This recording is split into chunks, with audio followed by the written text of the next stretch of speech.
Bell County 426 District Court went into a craze this morning with a shocking confession from Cedric Marks' former wife, Janelle McDonough. That's right. Outside the presence of the jury, McDonough testified Marks told her he killed April Pease years after she went missing in 2009. Fox 44's Earl Stoudemire joins us live outside the Bell County Justice Center to explain why McDonough made this confession. Earl.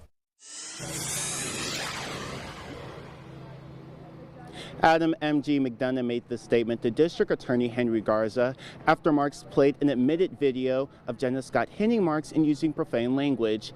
In response to this, Garza wanted to admit new evidence to show Marks' character, history, and behavior of violence in reference to April Pease. Judge Steve Dusky overruled Garza's motion, saying it would cause jury prejudice for the charges Marks was on trial for against Jenna Scott and Michael Swearingen. After the judge made this decision, McDonough was examined again by both the prosecution and Cedric Marks. She testified Marks asked her to delete messages between them and to lie to police about his whereabouts when he traveled from Michigan to Texas. McDonough also told Marks she had no direct knowledge of what happened in Texas and Oklahoma when speaking to police. However, with the prosecution, McDonough did say Maya Maxwell told her about what happened before McDonough did her interview. After McDonough left the stand, the prosecution wanted to bring Killeen Detective Amanda Holtzclaw to the witness stand. Outside the presence of the jury, Garza said Holtzclaw had information to add to the probative value and admissibility of Marks' bad acts, having 5 pending misdemeanors and felonies. Detective Holtzclaw did domestic violence casework with both Jenna Scott and Cedric Marks in 2018.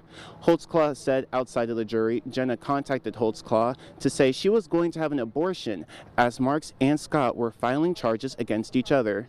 Marks did add to say if Holtzclaw is able to speak, it would extend the trial by weeks to defend himself against these pending allegations, and says this is an act of retaliation by the prosecution because Marks played his video. At the end of the day, Judge Dusky did say that he was going to have a decision tomorrow morning on if he'll decide to let Holtzclaw speak in front of the jury. Live in Belton, Earl Stoudemire, Fox 44 News.